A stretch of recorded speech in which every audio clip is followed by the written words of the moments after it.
So unit number 2 में हमने red black tree को देखा, रेड ब्लैक ट्री के अंदर इंसर्शन देखा और उसके बाद फिर हमने बी ट्री को देखा, बी ट्री के अंदर इंसर्शन देखा, बी ट्री के अंदर डिलीशन देखा। अब जो हम बात करने वाले हैं वो है बाइनोमियल हीप के बारे में। तो बाइनोमियल हीप को पढ़ने से पहले आपको बाइनोमियल ट्री को पढ़ना पड़ेगा। ये बाइनरी ट्री नहीं है, दिस इज बाइनोमियल ट्री। तो बाइनोमियल ट्री क्या होता है, बहुत ही सिंपल भाषा में समझाऊंगा, देसी भाषा में समझाऊंगा आपको, समझिए। देखो बाइनोमियल ट्री क्या होता है, देखो बाइनोमियल ट्री को रिप्रेजेंट जो किया जाता है वो किया जाता है BK से। देखो जितना आपके लिए मैंडेटरी है पेपर के लिए जितना आपके लिए रूल, मैं केवल उतना ही बताऊंगा, ज्यादा डेप्थ में मैं नहीं जाऊंगा, ठीक है। तो देखो बाइनोमियल ट्री जो होता है उसको हम रिप्रेजेंट करते हैं BK से। अब समझना ध्यान से। फॉर एग्जाम्पल आपके पास दिया है B0, अगर आपके पास B0 दिया है, इसका मतलब क्या है कि ये जो बाइनोमियल ट्री है इसके पास केवल एक ही नोड होगी, दैट इज केवल सिंगल नोड। B0 के पास कितनी होगी, केवल सिंगल नोड।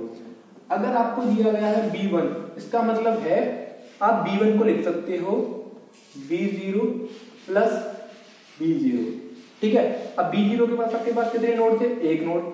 दूसरे वाला जो B0 है उसके पास भी कितना नोड होगा, एक नोड। इन दोनों को क्या कर देना, आपको लिंक कर देना है। अगर आपके पास दिया हुआ है B2, अगर आपके पास B2 दिया हुआ है इसका मतलब आप इसको कैसे लिख सकते हो, B1 प्लस B1 से, ठीक है। अब B1 जो है, अभी आपने देखा B1 को आप कैसे लिख सकते हो, ऐसे। तो इस वाले B1 की जगह मैं क्या लिख देता हूँ, कुछ इस तरह से लिख देता हूँ। इस वाले B1 को मुझे क्या करना है, इसके जो देखो ये आपका क्या पेरेंट नोड हो जाएगा, ये चाइल्ड नोड हो जाएगा, ठीक है। तो इस वाले पेरेंट नोड के लेफ्ट साइड में मुझे इसको देखो, ये वाला जो B1 था इसकी जगह पे मैंने इसको यहाँ से उठा के ऐसे रख दिया। इस वाले B1 की जगह पे मैं C को उठा के रखूंगा, लेकिन उठाऊंगा कैसे, देखो इसका जो पेरेंट है इसके लेफ्ट चाइल्ड में इसको ऐड करूंगा कुछ इस तरह से, ठीक है। समझ में ना इस चीज को, इस B1 को मैंने इस वाले B1 के लेफ्ट साइड में ऐड किया है, वो भी थोड़ा सा ऐसे एक लेवल नीचे से, ठीक है। अब लेट्स से आपके पास B3 दिया गया है, तो B3 को आप कैसे लिख सकते हो, B2 प्लस B2, ठीक है। अब B2 क्या है, आपने देखा B2 अभी आपने देखा था, तो इस वाले B2 को मैं इसकी जगह रख देता हूँ। आपका कुछ ऐसे बन रहा है, ऐसे, हाँ ये और ये।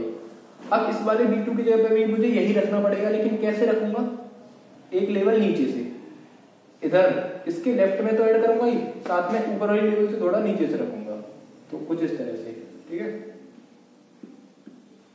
तो ये था आपका B ट्री जिसको रिप्रेजेंट करते हैं BK से, ठीक है। तो B0 आपने देख लिया केवल एक नोड, B1 में आपका दो नोड होंगे जो कि B0 प्लस B0 का कॉम्बिनेशन होगा।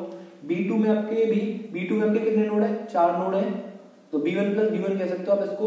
B3 जो है वो B2 प्लस B2 होगा, इसके अंदर आपके 1 और 3 4 और 3 6 और 8 नोड है इसमें।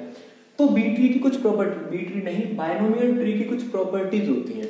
बाइनोमियल ट्री की जो पहली प्रॉपर्टी होती है वो यही होती है कि 2 की पावर k नोड्स होती हैं, 2 की पावर k नोड्स होती है। मतलब कि अगर आपको दिया जाए बाइनोमियल ट्री BK, तो इसके अंदर जो टोटल नंबर ऑफ नोड्स होंगी वो होंगी 2 की power k। For example B0 को देखो, B0 के अंदर टोटल नंबर ऑफ नोड्स कितनी होंगी, 2 का पावर 0 मतलब 1 नोड। B1 के अंदर कितनी नोड होंगी, 2 का power 1 that is 2 node. B2 के अंदर कितनी होंगी, 2 की पावर 2 4 नोड, 1 2 3 4। B3 के अंदर कितनी नोड होंगी, 8 नोड, ठीक है। तो इस तरह से इसके अंदर 2 की पावर k नोड होती है, किसके अंदर, BK बाइनोमियल ट्री के अंदर। दूसरा जो प्रॉपर्टी है वो क्या कहता है, वो ये कहता है किस ट्री का जो हाइट होगा, आप चाहे इस वाले बाइनोमियल ट्री को ले लो, चाहे इस वाले को ले लो, इस वाले को ले लो, इस वाले को ले लो, किसी को भी ले लो, वो जो हाइट होता है बाइनोमियल ट्री का वो k होता है, इज इक्वल टू k। देखो इसका हाइट कितना है, 0, क्योंकि यहाँ पे k की वैल्यू क्या है, 0।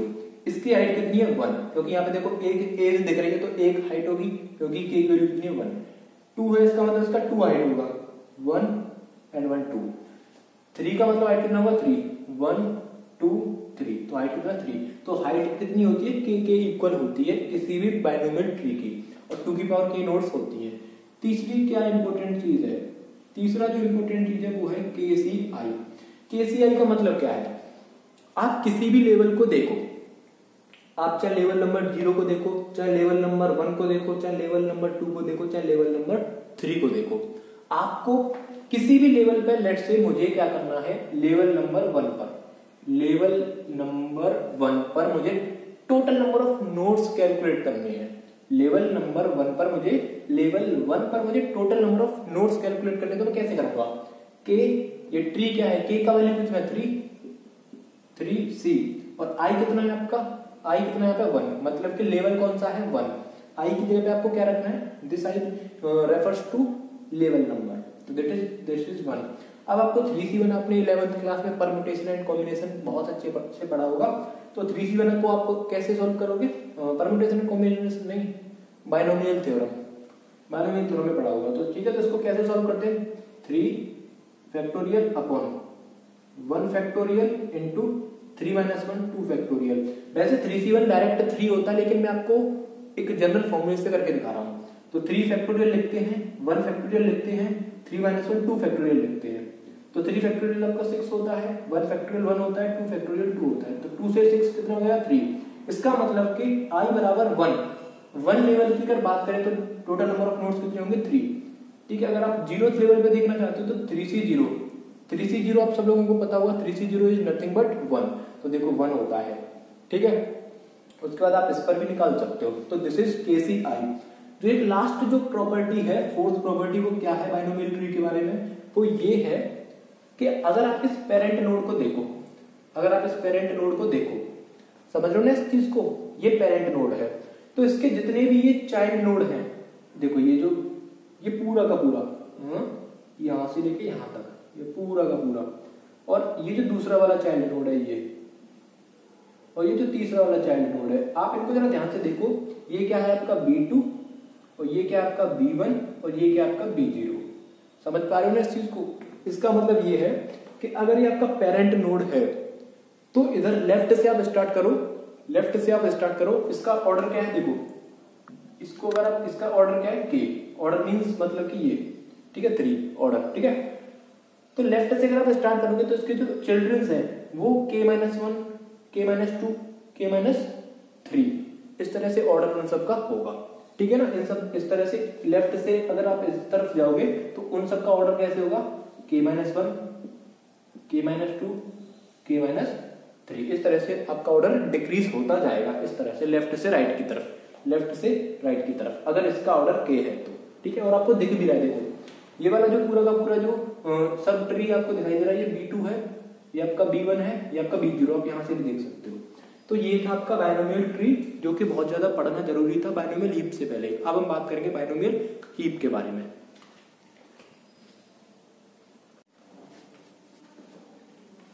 ओके, सो बाइनोमियल ट्री को डिस्कस करने के बाद अब हम देखते हैं बाइनोमियल हीप को, क्योंकि देखो बाइनोमियल हीप को पढ़ने से पहले आपको बाइनोमियल ट्री के बारे में पता होना चाहिए, तो सीधी सी बात है। अब सुनिए बाइनोमियल हीप क्या होता है। बाइनोमियल हीप जो होता है, बाइनोमियल हीप की जो डेफिनेशन होती है वो ये होती है कि binomial heap is a set of binomial trees. Binomial trees का एक जो सेट होता है वो बाइनोमियल हीप कहलाता है। अब बात आती है कि उस सेट में कौन कौन से बाइनोमियल ट्री हो सकते हैं। अब वो हम बात बाद में करेंगे, लेकिन मतलब कि B0 होगा या B1 होगा या B2 होगा, किन किन का कॉम्बिनेशन से आपका बाइनोमियल हीप बनेगा, तो ये हम बात बाद में करेंगे। पहले कुछ और प्रॉपर्टीज देख लेते हैं। बाइनोमियल हीप क्या होता है, कलेक्शन होता है बाइनोमियल ट्री का, इतना क्लियर है। उसके बाद कोई भी बाइनोमियल ट्री जो होता है H के अंदर, H मतलब कि बाइनोमियल हीप को रिप्रेजेंट कर रहा है, ध्यान से समझना। बाइनोमियल ट्री जो होता है कलेक्शन होता है बाइनोमियल हीप्स का, मैं उल्टा क्यों बोल रहा है, बाइनोमियल हीप जो होता है वो बाइनोमियल ट्री का कलेक्शन होता है। अब जितने भी बाइनोमियल ट्री होंगे, चाहे वो 2 हो, चाहे वो 3 हो, चाहे वो 4 हो, किसके अंदर, एक बाइनोमियल हीप के अंदर, वो इन प्रॉपर्टीज को फॉलो करते हैं। कोई भी बाइनोमियल ट्री है, अगर आपका एक हीप है वो उसके अंदर बाइनोमियल ट्री होंगे, तो जो बाइनोमियल ट्री होगा उसके अंदर वो मिन हीप की प्रॉपर्टी को फॉलो करेगा। फॉर एग्जांपल ये एक बाइनोमियल हीप का एग्जांपल है, यहाँ पे ध्यान से देखिए, ये बाइनोमियल हीप है, ये आपका है B0, ये है आपका B0 बाइनोमियल ट्री, ये आपका कौन सा है B2, ये आपका कौन सा है B2 बाइनोमियल ट्री, ये कौन सा है आपका, ये है आपका 8 नोड है इसमें, मतलब कि ये है आपका 3 B3। ठीक है, तो मैंने आपसे क्या बोला था, binomial heap is a collection of binomial tree. देखो sir B0, B2 and B3, यहाँ पे 3 बाइनोमियल ट्री के यूज से मैंने क्या बनाया है, यूज करके मैंने बाइनोमियल हीप बनाया है। अब आप ये मुझसे ये मत कहना भाई बिल्कुल भी कि तूने यहाँ पे B0, B2 और B3 ही क्यों लिया है, तूने यहाँ पे B1 क्यों नहीं ले लिया, तो बताऊंगा, पेशेंस रखो, पेशेंस रखो। अब हम क्या कह रहे हैं कि भैया बाइनोमियल हीप की प्रॉपर्टी क्या रहती है। देखो कोई सा भी बाइनोमियल ट्री आप ले लेना, इस हीप के अंदर से कोई सा भी बाइनोमियल ट्री आप उठा लो, चाहे आप इसको उठाओ, चाहे आप इसको उठाओ, चाहे आप इसको उठाओ, किसी भी बाइनोमियल ट्री को आप उठा लो, वो होगा मिन हीप। मिन हीप मतलब कि पेरेंट नोड अपने चिल्ड्रन नोड से छोटा होगा। 70 से छोटा है, 50 से भी छोटा है, 40 से भी छोटा है। इसके जो दोनों चिल्ड्रन है वो इससे बड़े होंगे, 80 है, 85 है। 80 का जो चिल्ड्रन है वो 100 है, 80 से बड़ा है, तो यही तो मिन हीप रहता है। आप किसी को उठा लो, B3 को उठा लो, B2 को उठा लो, B0 को उठा लो, वो मिन हीप की प्रॉपर्टी को फॉलो करेगा। इतना क्लियर। उसके बाद दूसरा जो प्रॉपर्टी है बाइनोमियल हीप का, वो क्या है, पहला प्रॉपर्टी समझ में आया, किसी भी बाइनोमियल ट्री को उठा लो, वो क्या करेगा, मिन हीप की प्रॉपर्टी को सेटिस्फाई करेगा। दूसरा प्रॉपर्टी ये है कि एटमोस्ट 1 B के होंगे H के अंदर। H मतलब बाइनोमियल हीप के अंदर मान लेते हैं B3 आपको यहाँ पे दिखाई दे रहा है, तो B3 एटमोस्ट 1 टाइम ही दिखाई देगा, मतलब कि ये आ भी सकता है और नहीं भी आ सकता। अगर ये आएगा तो 1 टाइम आएगा, 2 टाइम नहीं आएगा, 3 टाइम नहीं आएगा, एटमोस्ट 1 टाइम। B2 जो है वो भी कितने टाइम आ सकता है, 1 टाइम। ऐसा भी हो सकता है वो ना आए, क्योंकि एटमोस्ट 1 का मतलब 0 और 1 होता है, ठीक है। 0 मतलब हो भी सकता है, नहीं हो सकता। तो ये था आपका बाइनोमियल हीप और उससे रिलेटेड दो प्रॉपर्टी, ये आपको दोनों समझ में आनी चाहिए। अब बात करते हैं कि ये जो B0 है, B2 है, B3 है, इनका कलेक्शन हम कैसे ले रहे हैं। मान लीजिए आपको एक 13 नोड का देखो यहाँ पे देखना, इसके अंदर कितने नोड है, 1 2 3 4 5 6 7 8 9 10 11 12 13। इस बाइनोमियल हीप के अंदर ये जो आपका बाइनोमियल हीप है H, जिसको मैं डिनोट कर रहा हूँ H से, इसके अंदर 13 नोड्स हैं। कितने नोड्स हैं, 13। तो इस 13 को पहले आप क्या करो, बाइनरी रिप्रेजेंटेशन करो 13 का। जब आप इसका बाइनरी रिप्रेजेंटेशन करोगे तो कितना आएगा, 8 और 4 12 और एक इधर 13। तो अब ध्यान से देखिए, राइट से स्टार्ट करिए। राइट को दीजिए नंबर B0, इसको दीजिए आप B1, 1 को दीजिए आप B2 और इस वाले 1 को आप दीजिए B3। तो देखो इधर 1 B0 है, मतलब मुझे B0 को लेना है, तो मैंने यहाँ पे ले लिया। और आपका जो B1 है उसको 0 दे रहा हूं मैं, मतलब B1 को मेरे को नहीं लेना, तो मैंने नहीं लिया। इधर 1 किसको मिला है, B2 को, तो B2 को भी मेरे को क्या लेना है, B3 को भी क्या मिला है 1, तो मेरे को B3 को भी लेना है। तो मतलब आपसे बोला जाएगा, क्वेश्चन आपसे ऐसा बोला जाएगा कि आपको एक 15 नोड्स का, आपको 15 नोड का बाइनोमियल हीप बनाना है, तो आपको पहले 15 को बाइनोमियल रिप्रेजेंट करना पड़ेगा, सॉरी बाइनरी में रिप्रेजेंट करना पड़ेगा। बाइनरी में रिप्रेजेंट करने के बाद आप उससे राइट साइड से B0 B1 B2 B3 B4 B5 ऐसे लिखते जाना, और जिनके आगे 1 आए उनको पिक कर लेना, जिनके आगे 0 उनको पिक मत करना। तो ये था आपका बाइनोमियल हीप। अब हम देखेंगे इससे रिलेटेड इंपॉर्टेंट ऑपरेशंस, ठीक है।